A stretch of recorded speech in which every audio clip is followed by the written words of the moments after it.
Hey, coaches, and welcome. Welcome to part one, the fundamental basics of the ECSC coaching presentation for grassroots soccer. My name is Coach Mike Feeney. I am the Executive Director of Operations for East Cherokee Soccer Club. And you're probably wondering, my gosh, how long is this going to take? What do they have me doing? Why is all this required? Totally get it. Let's dive in real quick with a how did we get here moment. Well, I'm not going to bore you with all the fine, intricate details, but the whole summary is I have spent a lot of time, as well as other leaders within the program, looking at the United States Soccer Federation's grassroots model. We have done the online courses, we have done the grassroots in person courses, we have been out there with high end state representatives. Um, and to be honest, our feeling within the league is kind of mutual among the leaders that have taken these courses that the United States Soccer Federation is missing the most important part of youth sports, and that is the kids come first. The idea of grassroots coaching is really starting from the ground up. Assuming that these kids have no prior experience or very little. Maybe they want to get into a competitive environment someday. Maybe they're okay just playing recreational soccer for the rest of their life. That's perfectly acceptable. The problem is that the United States Soccer Federation developed their model based on that top tier 1 or 2% of players that have those elite capabilities that want to continue on with the competitive realm. Now, I'm not sure if you've ever looked into competitive programs for your children. If you have, you'll probably find exactly what we find is that it's thousands and thousands of dollars. It's a commitment of several nights, sometimes 4, 5, 6 nights a week for a 6 or 7 year old to be on a soccer pitch. Is that appropriate? We don't think so. But there is some stuff that the United States Soccer Federation is teaching as part of their grassroots model that we do agree with and we do embrace. So, what we've done is take the best from USSF and what we thought is a methodology in the club's vision, mission, and values at ECSC, and we've combined it and all into this one course. So, I don't want to bore you anymore. Let's get rolling. So let's look at the ECSC coaching map. Well, first, we have grassroots training part one. You're in it, perfect. Check that off the box. Well, as long as you finish it. Uh, Part two is the technical training. You're going to have a different course for the age group that you're looking to coach. Obviously, the U6 and U6 advanced application is going to be far different than what U15 and U12 are going to be. One thing that I will say is the heads up and the safe sport training, as much as I would tell you, we will handle that in house. Unfortunately, it is a law that you do take that if you're coaching in a youth recreational or competition environment in the United States. Anything having to do with youth sports, um, to my understanding, it is required by law. So unfortunately, we don't really have a whole lot of control over that. The good news is we did find the links to the most efficient courses and the courses that have the most content, but also the lowest time commitment while still getting the point across of what we need to learn there. And then after all four of those are done, comes the grassroots coaching exam. It's easy, I promise. It's not a big deal. Don't sweat it. Optionally, you have the advanced coaching course. Uh, there is a lot of content here. It gets into far more of the tactical side of the game, and it's geared towards kids probably in the U8, U10, entering U12 environment, and some of the things that they can start working on individually, but also as a team to prepare them for a higher level of play. Let's talk about evolution of soccer coaching. So we all probably remember back when, we played sports, whether it was football, lacrosse, soccer, swimming, whatever. Back in the, I'm going to date myself here, but in the 90s. And, the football coach would grab you by the helmet and shake you and what is wrong with you? What are you doing? I told you to do this and this and this. You're not doing that. Go run a lap. Well, it accomplished two things. Number one, I hated my coach. And number two, I didn't really learn much of anything. I was scared to death to make a mistake. So, looking at that model, that really doesn't work anymore, does it? The whole concept here and the whole evolution is we need to build an environment where the kids love to be here. They want to be here. That means that you are the environmental architect, so to speak. I stole that word from United States Soccer Federation. You create the environment that the kids want to be in. It could be smiling, it could be laughing, it could be hard work, it could be some jokes. You could be dressing up in a costume. Um, you could grab a frisbee or a volleyball and and play handball. All these different things at practice that make them enjoy being in that environment. As a result, they're going to want to continue, they're going to want to learn, and they're going to have pride in what they've learned and how far they've come as an individual, but also as a team. And that is the environment for success. So let's talk about the three main focus points that ECSC has. Well, number one, and most importantly, is fun and engagement. We want every session and every game to be so enjoyable that the kids are begging to come back next week. We want them, at the end of practice, you blow the whistle. We want them to say, can we go 5 more minutes, coach? Just 5 more minutes. Can we do penalty kicks? Can we do this? Can we do that? We want them to struggle to get in their car, with their parents, because they want to be there so much. Sorry, parents, but that is the goal. Player development is number two. We want them to be confident and we want them to develop skill. But more importantly, we want them to be able to work on these things on their own and be empowered to be a better player, to be a better person. And number three is the positive environment and values. We want to teach teamwork, respect, and sportsmanship alongside soccer skills. I have been around this game for, golly, over 30 years, playing, officiating, and coaching at various levels all over the place. And I can tell you that one constant that we do not see out of the players, but also in a lot of ways the coaches, is respect. Respect for themselves, respect for the game, respect for their teammates, respect for the coaches. And likewise, the coaches don't have respect for the referees. They don't have respect for the other team. Um, we're in a fundamental, crossroads here because we can't keep going down the same path. And I'm not talking about, ECSC in general. I'm talking about the game. We're breeding a culture where these kids are watching professionals dive after maybe being tripped by a shoelace. And oh my gosh, we've all seen it. You got the Venezuelan national team, you got the Brazilians, you got the French. They are flopping on the ground like fish. It's not respecting the game. It's also not respecting the opponents. And more than anything, it's really not respecting yourselves.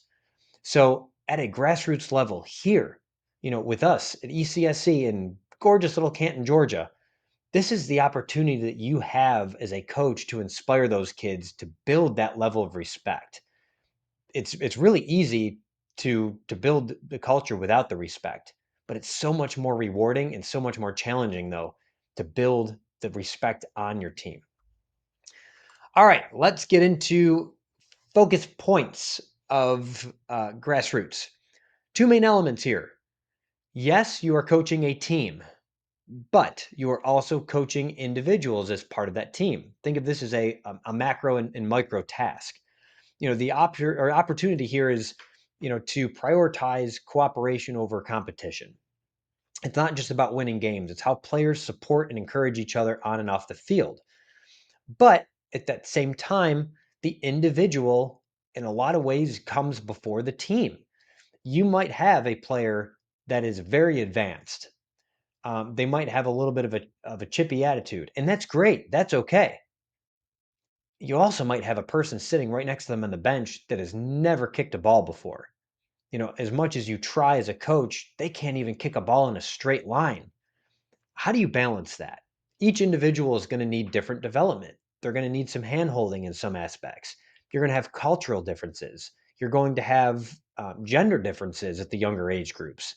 You're going to have kids that go to different schools that are in different aspects. You might have kids that have, some developmental challenges. So as a coach, there is so much more to your team. The best thing that you can possibly do is keep that cohesive environment together. And remember that, the heart of the grassroots coaching really lies in balancing these two elements to create a positive environment that everybody succeeds, including you as a coach. Let's talk about the benefits of grassroots. What do the kids get out of it? And also, what does a coach get out of it? Well, it's a physical and mental activity, right? It challenges them to build confidence, patience, and communications. But it also promotes fitness. A lot of your players might just be signed up because the parents don't want them on the couch on the screens. And that's great. That is an opportunity for you to convert them into a lifelong soccer fan. Whether they're good or not, it doesn't make a difference. But if they learn to love the game and you can inspire them to continue to learn and develop the game, it's a win-win for everybody. The other side of that is there's social and habitual sides. It fosters an opportunity for inclusion, respect, and lifelong friendships. I've made some lifelong friends just being part of the organization. But guess what? A lot of those happened as a coach. I started in this program as a U6 coach and worked my way up. The problem here is that as coaches, a lot of times we fail to recognize that we're teaching two different things. We're teaching the game of soccer, but in some cases, we don't really understand what the kids have going on at home. We don't know if there's a divorce situation. We don't know if the parents are working 12 hours a day and the kid's home alone. Or gosh, I can't imagine anything, worse, but there's situations out there that, we're not privy to, but sometimes when the kid gets to a soccer field, this is the best time that they're going to have that week or in some cases in their life.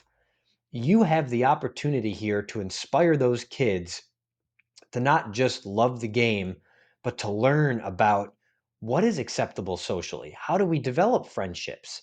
And, get them in a routine of, I'm not going to settle for just the basics. I want to be a better person. I want to be a better soccer player and give them a roadmap to be able to explore that. All right, let's move on. Let's talk about some training methods and principles. Well, this is a player centered and positive coaching environment. This is really what ECSC is all about. We focus on the individual's growth, enjoyment, and confidence within the game. Coaches adapt activities to different skill levels, use positive reinforcement, and create a supportive, fun environment where players feel safe to learn and express themselves. Game based learning. This is where we struggle as a league. Use realistic, small sided games to teach skills and decision making in context.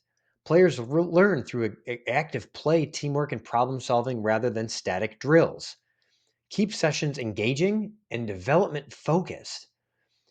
I'll tell you, a quick example. I was watching a team practice as I often do, just making mental notes of where we are as a club and, kind of gauging the focus of the coach and the players. And there was a coach that started a drill. Um, and I don't really like the word drill, but I get it. At some points we're trying to understand an activity and we're, drilling that into the kids. We're teaching that. Um, so anyway, this coach started this drill. They all stood on top of the penalty area in a single file line. You got one and then two, three, four, five, six, seven, eight, all the way back. It was about 40 degrees outside. It was misting but blowing rain. The wind was strong, and the sun had just gone down, so we were under the lights. Well, those kids were instructed to take the ball and take a shot at the net. We went through the next one, instructed, put the ball down, take a shot at the net. Well, and then here comes the third one, put the ball down, take a shot at the net. Very first thing that I said is, my gosh, those kids are freezing cold. They're not engaged. They're shivering, they're talking, they're joking, they're laughing. They're not actually engaged in what the coach is trying to teach them. But the other part of that is, what is the coach trying to teach them? Is this game realistic? Do you as a teammate or a player have the opportunity to take the ball at the top of the penalty area and shoot on a wide open 20-foot wide net with no defense whatsoever and you can take your time? No. It's not game realistic. But more importantly, what is the engagement of the other 7 or 8 players that is not taking that shot in that moment? Well, they were bored. They were cold. They weren't learning. To no surprise, 3 out of those 8 players were able to actually pass the ball into an open net. The other ones missed the target. They were literally 30 feet away from the goal. The goal is 20 feet wide, and less than 25 or 30% of those kids put the ball in the target. So ask yourself as a coach, what does that achieve? In theory, it was shooting practice, right? But is it game like? Well, no. You're able to take your time. You have a wide open shooting lane, wide open net, no defense, no pressure.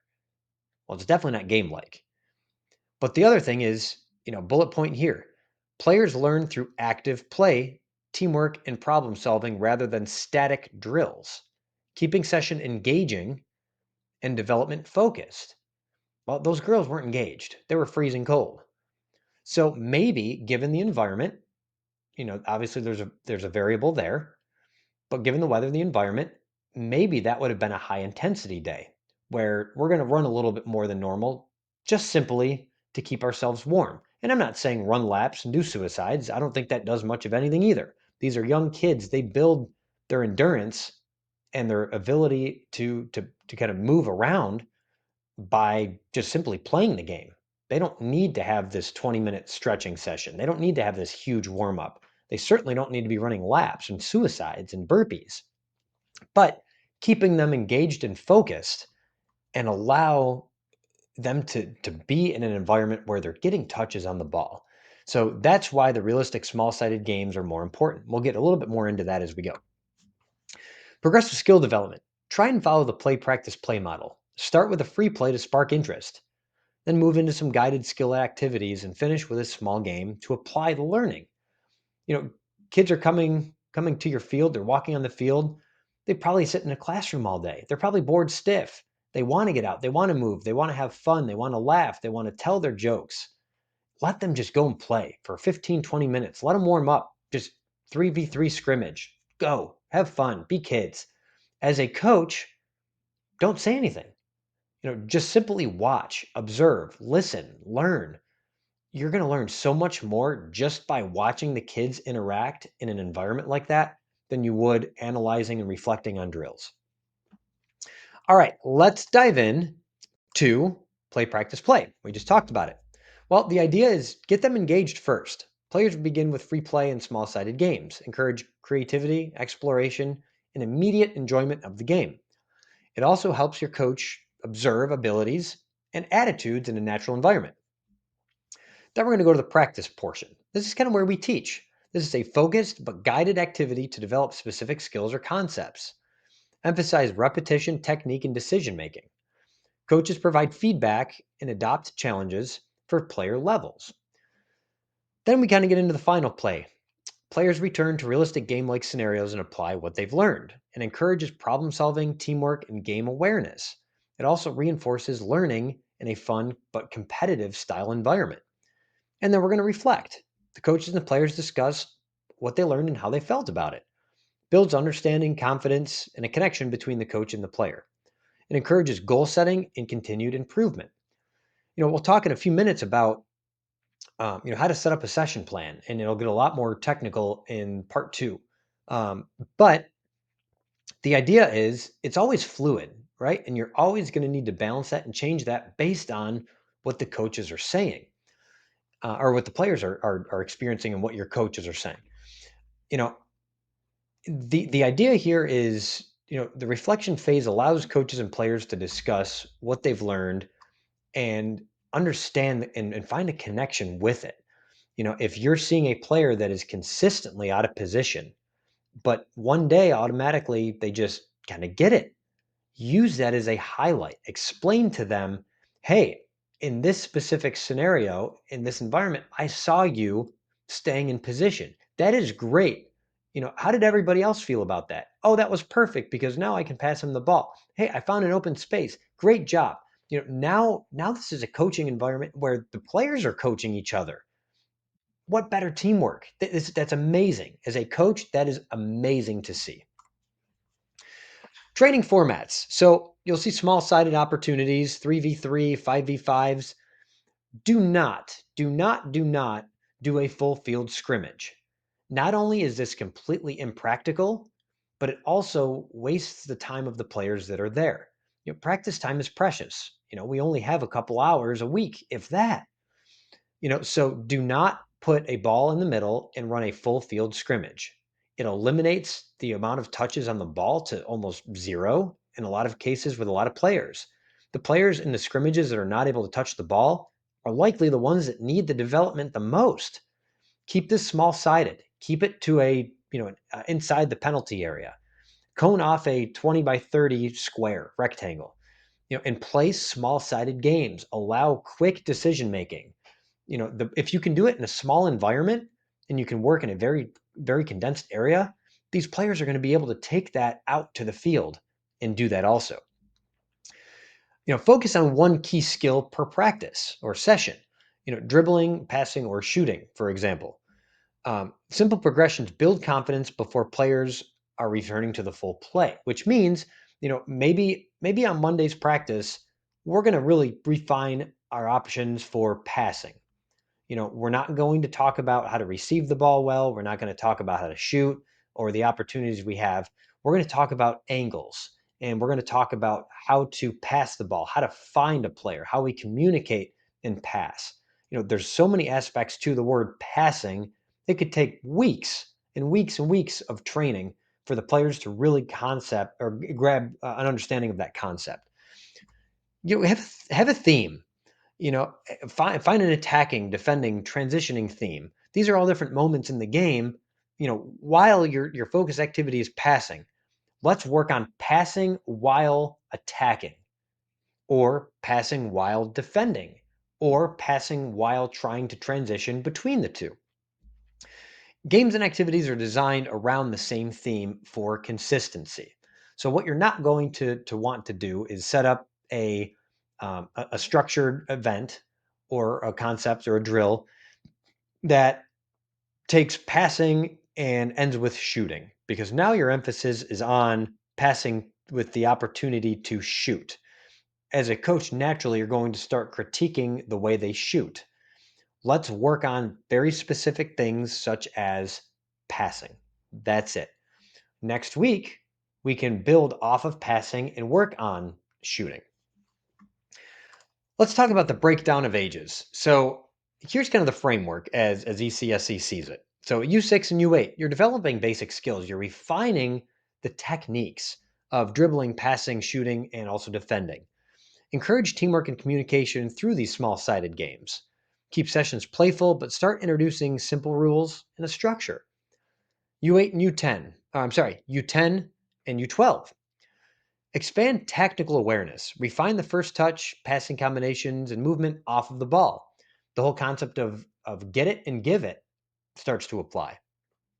Introduce responsibility, leadership, and constructive communication. Evolve the game. Use life problem-solving skills as examples.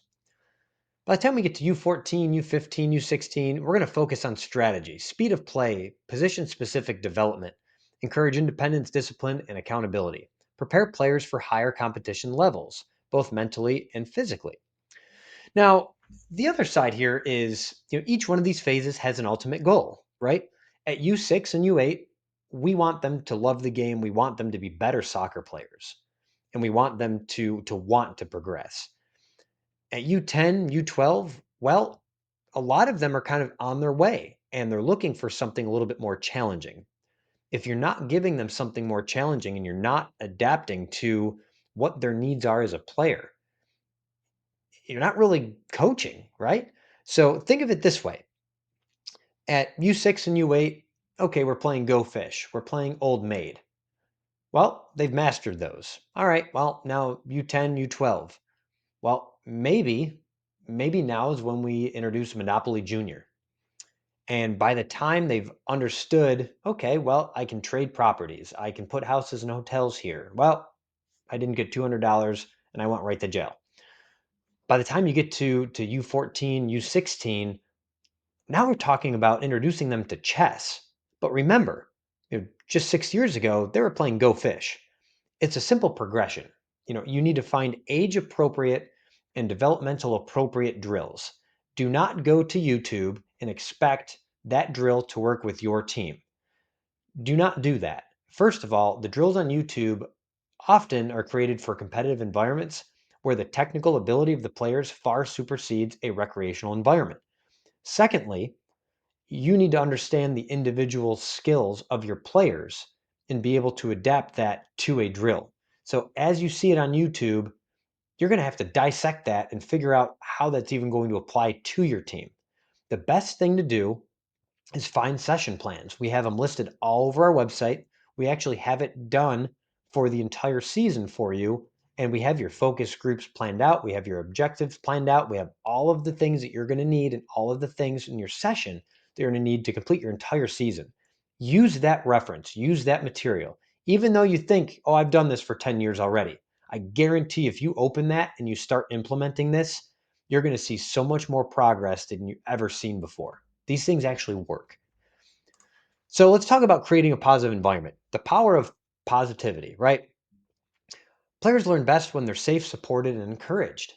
They want to be part of your team. They want to please you. They want you to be proud of them. Still, after I've been out of coaching, in the recreational environment for at least 4 or 5 years now, still players are coming up to me that I coached 10 years ago, it seems like. When, or 10 seasons ago, they're coming up to, hey, Coach Mike, I want to show you this move. Hey, cool. Let me see it. Not bad. Not bad. That's fantastic. I'm really proud of you for learning that. It must have taken you a while. How long did that take? Wow, 2 months? That's amazing. Hey, one quick reminder.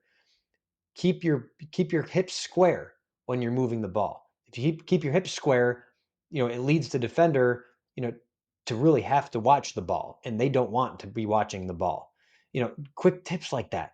But those kids are so excited to approach you and talk to you, and they're looking for your feedback. They're looking for your acceptance and the fact that you're proud of them. Show them, tell them, talk to them about it.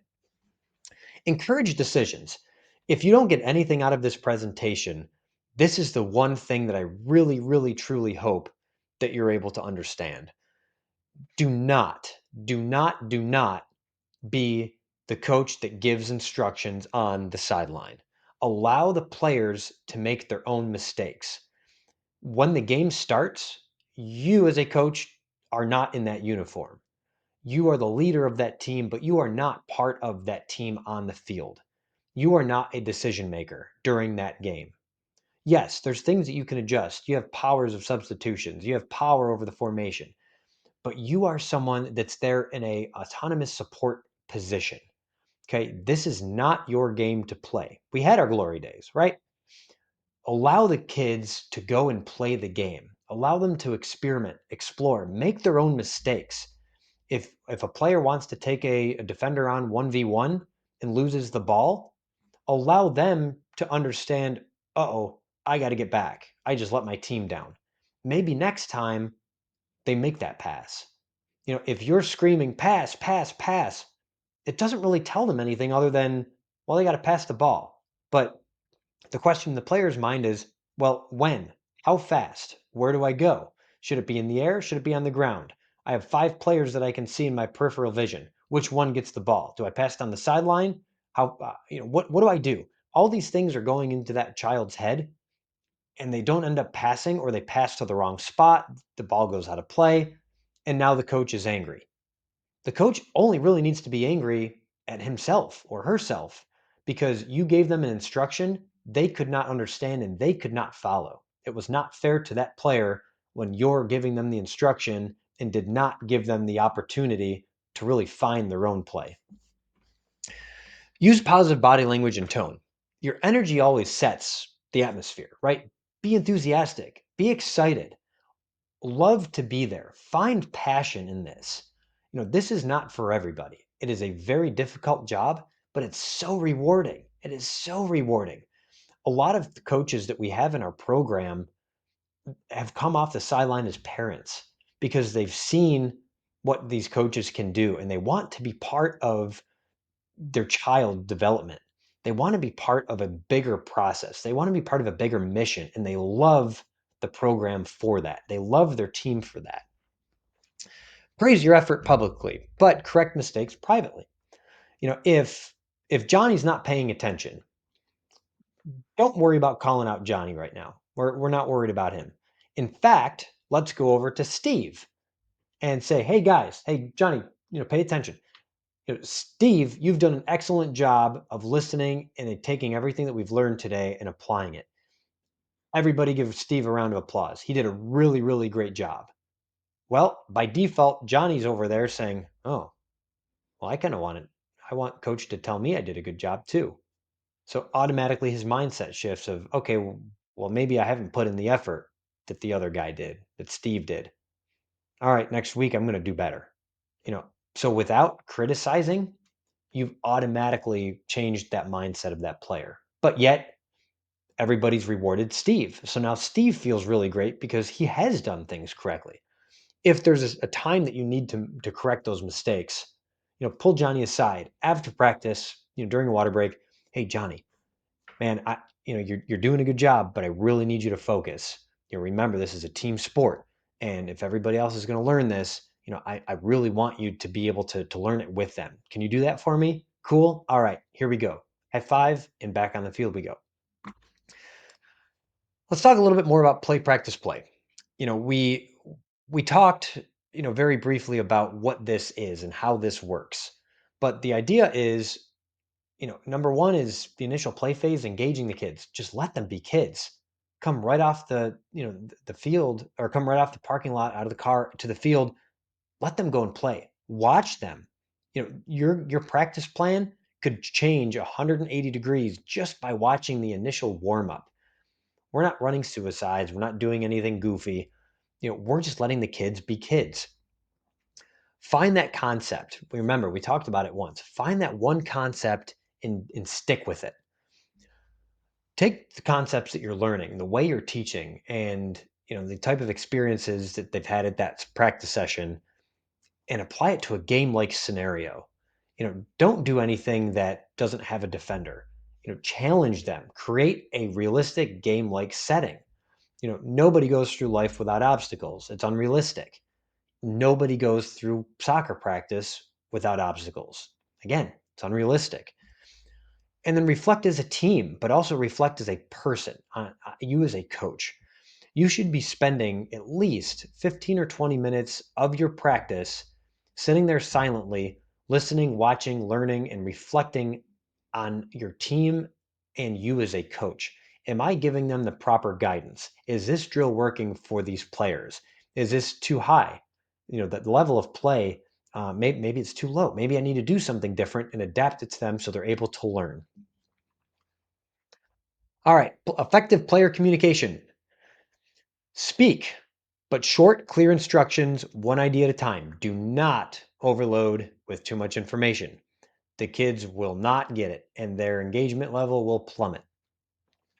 Demonstrate whenever possible. If you're not a soccer star, that's fine. Grab a video. Contact the club and say, "Hey, I really want to do this exercise, but I don't really know what it's supposed to look like, and I want to show my team." Awesome. We can record that for you. We can get the advanced development program out there and record this for you so you can show your team. The cool part is it's probably some other friends that are doing this or people that they know, which is going to be far more engaging to them too. Ask the guided questions. What did you see? What could you try next? What are some great options that you could have had? Do you think that was, the best decision? Do we have another one? you know, Try and find cues in body language too. If the players are kind of beat up on themselves and, oh, that was a terrible pass. Hey, cool, Johnny, no big deal. Man, you tried it. That's cool. What can we do next time that might be a little bit different? What other options did you have? Let's rewind the play. Let's bring everybody back to position and let's start over again. Let Johnny correct his mistake right then and there and let him tell you what he did wrong. So again, the reflection, we talked about this, but how do you think we did today? How can we apply this in our game? Give them your feedback using the sandwich approach. Give them something that, that they can compliment on, maybe an area of improvement, and then a compliment to finish it out. Managing behavior, set expectations, with the players, with the parents, and make sure that those are followed. Avoid downtime. Rotate stations and keep activities moving. Do not keep the kids stagnant. I cannot say this enough. The kids need to be on the ball. They need to be touching the ball. They need to be active and engaged. The opportunities that we have to improve on this are tremendous. Redirect negative behavior. We kind of talked about this with Johnny and Steve. Functional game format. Keep it fun, but game-like. Encourage participation and maintain focus through the practice session. Lead the player to individual development. Know your players, evaluate them, their strengths or weaknesses, and what motivates them. Give them the feedback. Great first touch. Now look up. What do you see? What comes next?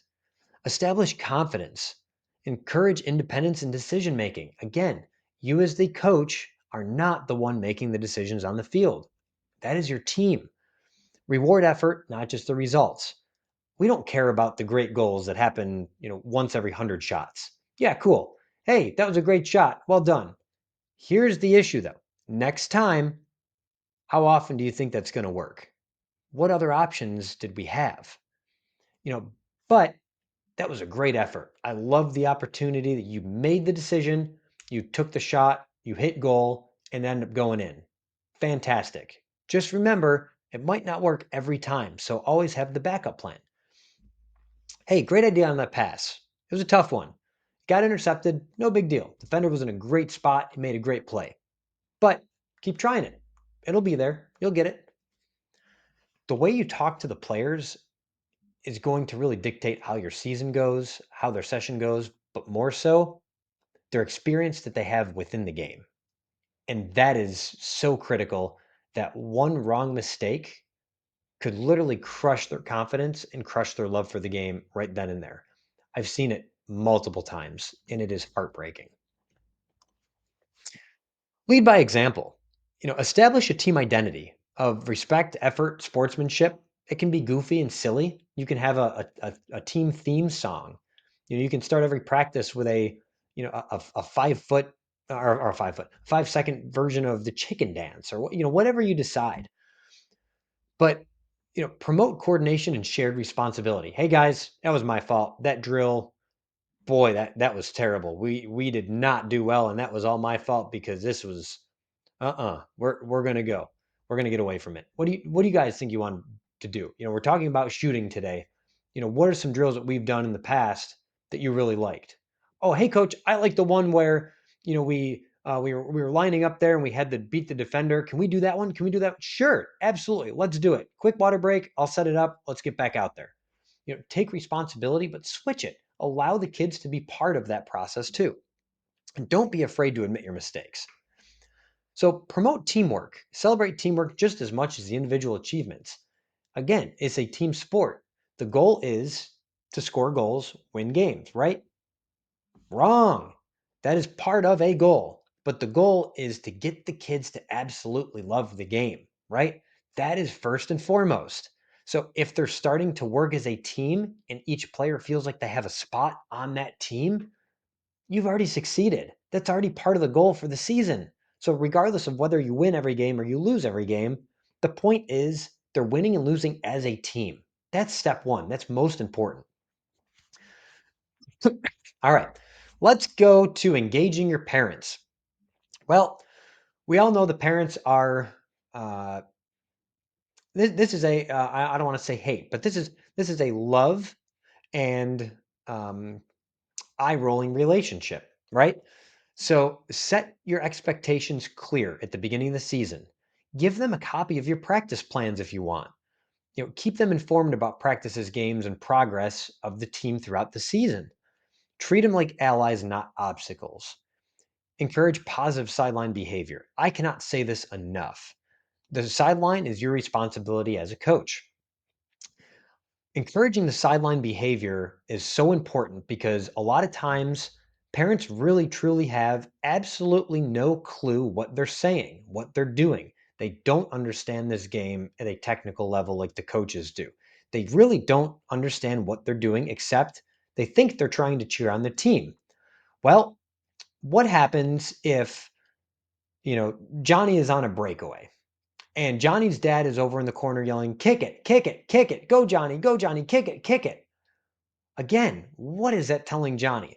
Well, Johnny's stressed, he feels pressured, and guess what? Johnny can't make his own decision anymore because the parents are already influencing that. Now, Johnny's father obviously did it in a position where he was trying to encourage and motivate. He didn't understand that it was actually confusing him and stressing out the players. But as a coach, that is a great opportunity for you to have with the parents to say, hey guys, we're going to cheer on the team, but instead of giving them instruction, give them encouragement. Oh, great job. Great try, guys. Oh, that was a great shot. You missed. That's all right. We'll get it back next time. Oh, guys, I love your hustle. Keep it up. Keep it up. Those are all things that are making the player smile. And that's the goal. If they're saying something that cannot make a player smile, they shouldn't be saying it. You know, it's not going to work. It's actually going to be very confusing and very conflicting. But keeping your parents engaged will make your season run so much better and smoother. Have them come out on the field during practice sessions. Instead of cones, have the players dribble around their parents. Make the dads or the moms be the cones. Why not? You need a goalkeeper? Great. Hey, dad, you look like a great goalkeeper. Let's grab it. Oh, no, I'm sorry, I'm on a conference call. Great, that's cool. You got Bluetooth. Go stand in the net. Get your parents involved. Allow them to be part of the team because, guess what? It's all about cooperation, right? And it's a big environment. What the parents are getting out of this could be the same as what the players are getting out of it. If that environment takes off and succeeds, everything from the coaching standpoint is so effortless. It gets so easy and so rewarding. All right, we're wrapping it up here. We're getting close. I know this has gone a little longer. Session planning. Focus on fun and engagement. Follow play, practice, play. Keep high touches and participation. Do not over drill. Keep things very easy and slimline.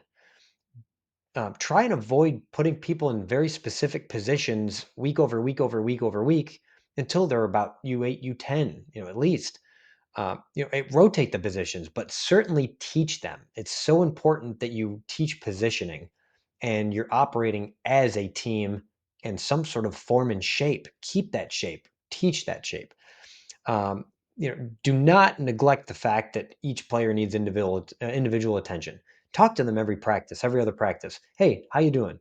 What do you think? You having fun? What can I do as a coach to help out? Is there something that that you would really like to see us do? What's your favorite game that we've played? Get to know your players on that. Game day coaching. I'll make this quick. I'm going to say it in a very simplistic way. Do not be the Xbox controller. Do not be the Xbox controller. Allow the players to make their own decisions. Refrain from direct instruction phrases. I have heard so many, most of which were actually caught on camera in some way, shape, or form, that I've seen it personally. I hear, boot it, take it to the goal, take it to the goal. That's yours, that's yours, that's yours. Kick it hard, get it, steal it, steal it. Again, they do absolutely nothing for the player's development except create confusion and letdown. Boot it. What in the world does boot it mean? I have no idea why in the world that we would use a phrase boot it. That to me says you're a defender, kick it back down the field where it came from.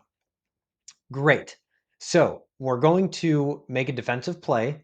We're going to kick the ball right back where it came from so we can let the other team drive in our zone yet again. Are we going to boot it a second time? Are we going to boot it a third time? When does the boot it stop? The game of soccer is all about possession. It's about trying to find open spaces, exploiting those open spaces, using concepts like passing lanes, shooting lanes, passing patterns, combinations, building from the back. These are topics that we need to teach, not boot it. It does absolutely nothing. Take it to the goal. So by saying take it to the goal to a player, you're telling them and encouraging them to take the defense on 1-on-3. Take it to the goal. Take it to the goal. You might as well just say dribble through everybody. The chances of that happening are less than 10%, even if that child is extremely skilled. The problem is that player you gave instruction to is going to take it to the goal once. Well, it's not going to work. They're going to take it to the goal twice and take it to the goal three times. At what point does that player said to themselves, I'm not going to listen to my coach. My coach has absolutely no idea what he's talking about. He keeps yelling at me. It's not my fault. There's nothing else I can do. I can't take it to the goal. And now, all of a sudden, instead of a positive, encouraging environment, now they're looking at you as the source of that problem because what you're telling them to do, they can't achieve. Highlight with effort and teamwork over the score of the game. Even if you win 8-0, I would hope as a coach you have some common sense and some idea of what it looks like on the opposing side of that. Balance your rosters out before it gets to that point. The problem is you now have the opportunity to teach from that moment. You can say, hey guys, we won 8-9-0. Fantastic. We blew them out of the water. They didn't have a chance. That was great. Or you can say, guys, yeah, we scored a lot of goals. I'm going to ignore that for a second. What I really liked is your ability to pass and maintain possession in the middle of the field. We were able to get open, find spaces, and move the ball around without the other team even touching it. Really well done, guys. Let's focus on that next week for practice. But what I do want to see is I want to see more touches. I don't want to score cheap goals. I don't want to score goals from midfield. I want to see great buildups ending with a great finish. Let's see if we can do more of that throughout practice next week. Great job, guys. Well done. Enjoy your weekend. That's how that Saturday prep talk or that post game talk should end. Use halftime as a teaching opportunity. You have less than 2 minutes, so make it good. Do not tell them what they're doing wrong. Encourage what they're doing right. Make some subtle adjustments if needed. Hey guys, your passing has been really, really great today. One thing I want to see you do is, pass from the outside into the middle, try and get it back outside again. Let's see if we can start doing that. But other than that, it's been great. Keep it up. That's it. That's all you need to do. All right. Safety and well-being of our players. Hydration and rest. These are kids. They need some downtime. And be aware of their mental health. We kind of talked about it, in a quick second here a few minutes ago, but we don't really know what's happening at home. We don't know what their mental health is. This could be their safe place. This could be the highlight of their week, month, year, or lifetime. Embrace that. Talk to them about their stress level. Ask them what's going on. Do not say, "Oh, Jimmy, I heard your parents are getting a divorce," or "I heard your grandfather died." Simply say, "Hey, Jimmy, how you doing? Everything good? You want to talk? You good? All right, cool, man. Let's get in. Let's get going." Keep it casual. Do not get invasive, but allow them the opportunity to talk. If you are going to be safety net, allow them, to come to you with those things. And the number one big thing for coaching is self-reflection. Better is always better. Better coaches create better players. Better players reflect and they create better coaches, which also then influence the referees, the league administration. It makes the game better. Better coaches make the game better in all different aspects. Talk to your peers, talk to other coaches, talk to mentors. Say, hey, I lost the game, 2-0. What did you see out of the team? This is what I saw. Do you have anything that we could work on that you saw? Ask yourself questions. What can we do next time, that we can improve on? But this time, what actually worked well? What did we like to see?